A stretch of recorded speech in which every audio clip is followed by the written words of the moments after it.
Hello second year, मैं doctor Anju वाला, विषय अर्थशास्त्र। पिछली क्लास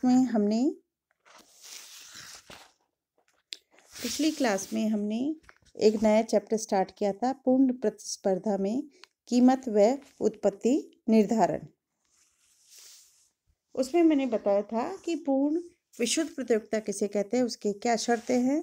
उसके बाद पूर्ण प्रतियोगिता किसे कहते हैं, उसकी क्या शर्तें हैं। काल के बारे में बताया था, अल्पकाल, अति अल्पकाल, अल्पकाल, दीर्घकाल, अति दीर्घकाल, और फिर अति अल्पकाल और उसमें किस प्रकार संतुलन होता है। अल्पकाल में कैसे संतुलन होता है, उत्पादन बिंदु, बंद बिंदु यानी शट डाउन पॉइंट कौन सा होता है, इसके बारे में हमने चर्चा की थी चित्र के माध्यम से।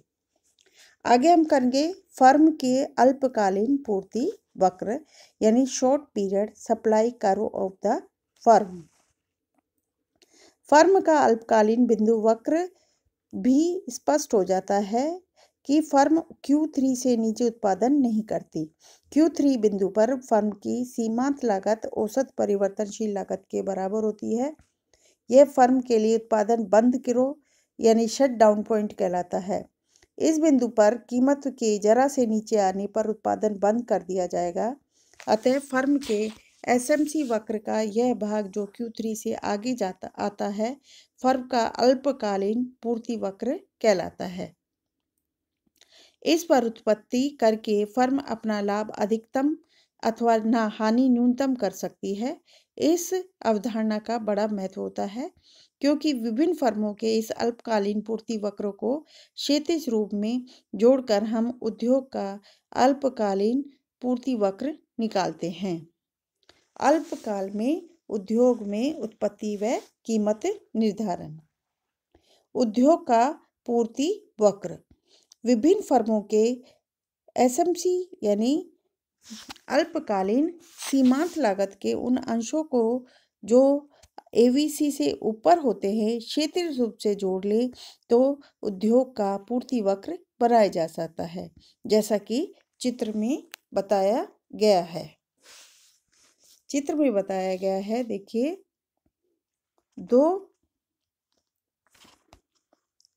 दो फर्म हैं, फर्म 1, फर्म 2। फर्म 1 पर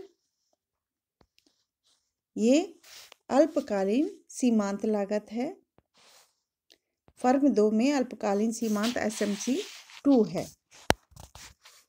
जब P2 OP कीमत होती है तो ऐसी स्थिति में मात्रा हो जाती है OB, AOB, और इस हिसाब से करते हुए जब दोनों में होता है तो देखिए यह है OB1।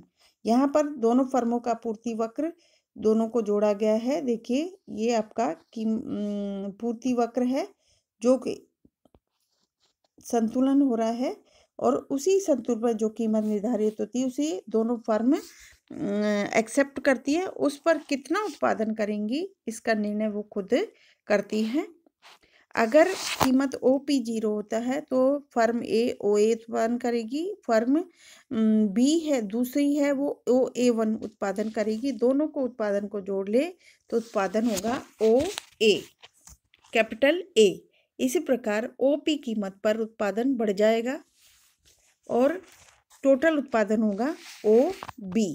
यानी कहने का तात्पर्य है कि दोनों फर्मों के एसएमसी वक्र का ऊपर भाग को जोड़ ले तो फर्म उद्योग का पूर्ति वक्र प्राप्त हो जाएगा। अल्पकालीन सामान्य कीमत का निर्धारण। अल्पकाल में पूर्ण प्रतिस्पर्धात्मक उद्योग में वस्तु की कीमत के निर्धारण का वर्णन करते हैं, जहां पर वस्तु की कीमत कुल मांग कुल पूर्ति के संतुलन से निर्धारित होती है। उद्योग का पूर्ति वक्र ऊपर उठता हुआ होता है, जैसा कि चित्र में बताया गया है। चित्र में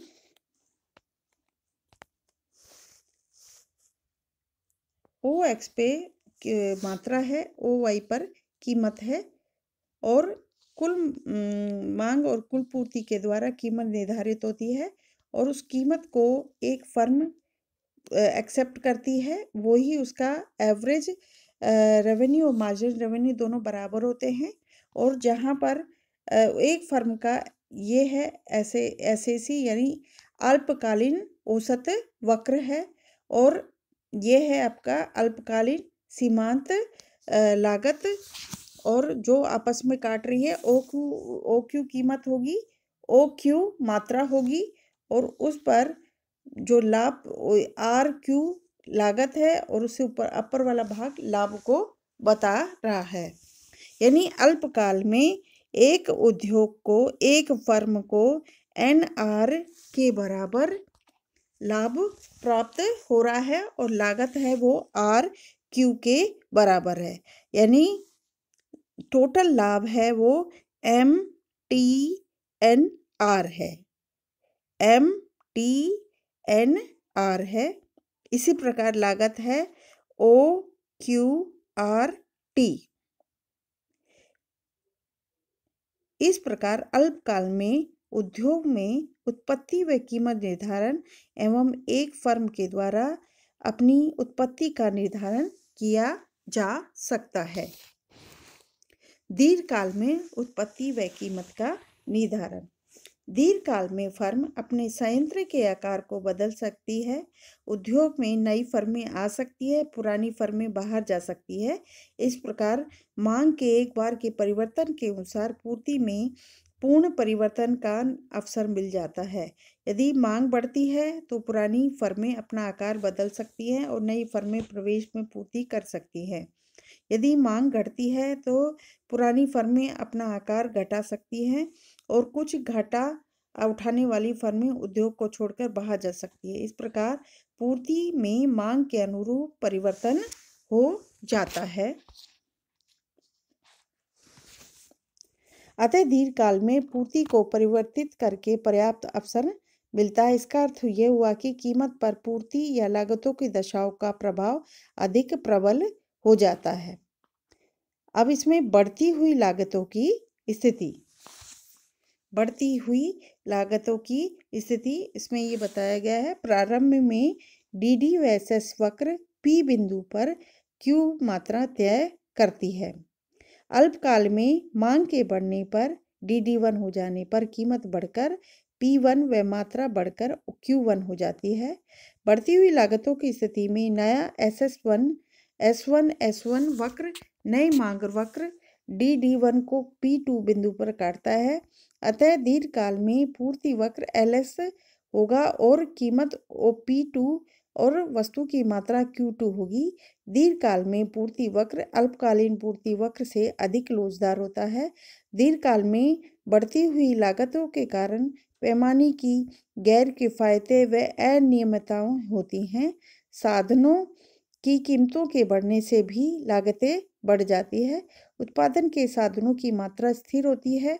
अतः एक उद्योग में उत्पादन बढ़ाने के लिए साधनों के उत्पादन के साधन दूसरे उद्योग में आकर्षित करने के लिए उनको ऊंचे मूल्य देने होते हैं।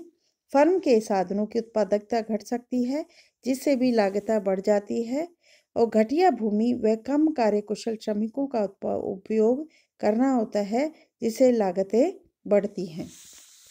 दूसरा है समान लागतों की स्थिति।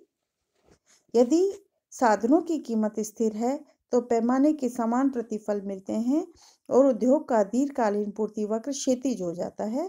ऐसी स्थिति में मांग के बढ़ने पर पूर्ति भी इसी प्रकार बढ़ सकती है और दीर्घकाल में कीमत नहीं बदलती, केवल उत्पत्ति की मात्रा Q से Q2 हो जाती है। प्रारंभ में डी वक्र एस वक्र एक दूसरे को P बिंदु पर काटते हैं, जहां उत्पत्ति की मात्रा Q होती है। फिर मांग वक्र बढ़कर D1 हो जाता है, जिससे कीमत P1 से वस्तु की मात्रा Q1 हो जाती है और मांग के बढ़ने पर पूर्ति बढ़ाई जाती है, जो S1 हो जाती है और D1 के P2 पर काटती है। तीसरा है घटती हुई लागतों की स्थिति, यानी दीर्घकाल में तीव्र गति से औद्योगिक प्रगति में कुछ उद्योगों में घटती हुई लागतों की स्थिति आ जाती है। हालांकि व्यवहार में ऐसा कम ही देखने को मिलता है। ऐसा बाह्य किफायतों के कारण हो सकता है, जैसे परिवहन की साधनों की प्रगति और उत्पत्ति का उपयोग करने वाले उद्योगों की स्थापना, वेयर हाउसिंग की स्थिति, सुविधा इत्यादि। उद्योग के विस्तार की अवधि में घटती हुई लागतों की स्थिति आ सकती है। जैसा कि चित्र में बताया गया है कि उद्योग में दीर्घकालीन घटने से फर्म की मांग के बढ़ने पर कीमतें कम हो जाती हैं, वस्तु की मात्रा पहले से अधिक बढ़ जाती है, कीमत P से P2 पर आ जाती है और वस्तु की मात्रा Q से Q2 पर चली जाती है। इकर्ट व लेफ्टविच के अनुसार इसमें बढ़ती हुई लागतों में बाजार सबसे ज़्यादा प्रचलन में पाया जाता है। घटती हुई लागतों के पाए जाने की संभावना कम होती है। स्थिर लागत व घटती हुई लागतों के बाजार पर जब पुराने हो जाते हैं, अच्छे से स्थापित हो जाते हैं, तो उसमें बढ़ती हुई लागतों के बाजार बन जाने की संभावना हो सकती है।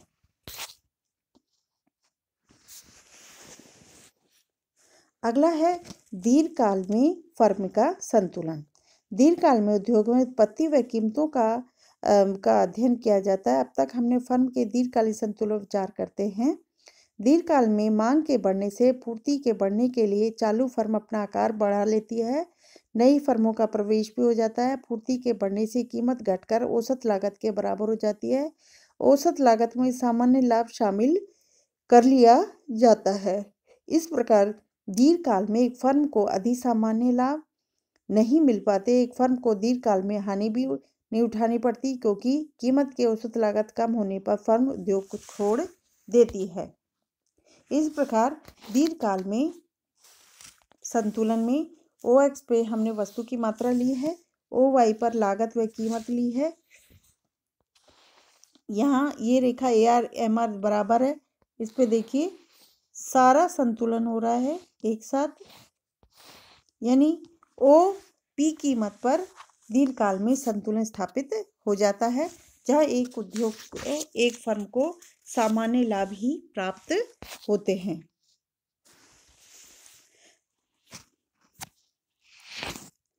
लिप्से व क्रिस्टल ने दो फर्म का निम्न उदाहरण देकर स्पष्ट किया है। वे अल्पकालीन संतुलन में तो होते हैं, लेकिन दीर्घकाल में संतुलन प्राप्त करने के लिए उनको अपने संयंत्र का आकार बदलने होंगे, जैसा कि चित्र में बताया गया है।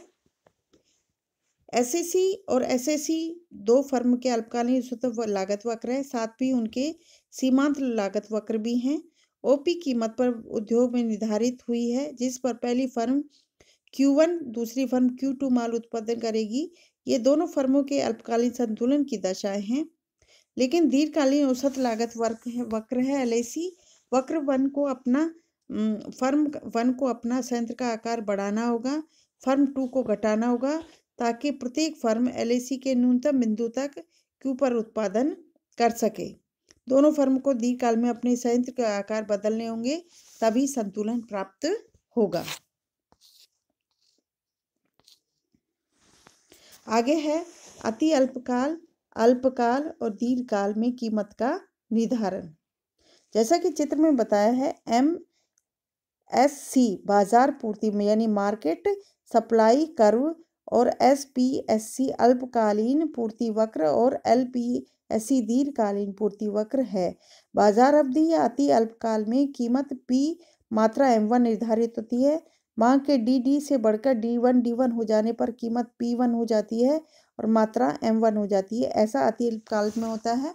अल्पकाल और में कीमत P2 और मात्रा M2 हो जाती है और दीर्घकाल में बढ़ती हुई लागत की दशा में कीमत P3 और मात्रा M3 हो जाती है।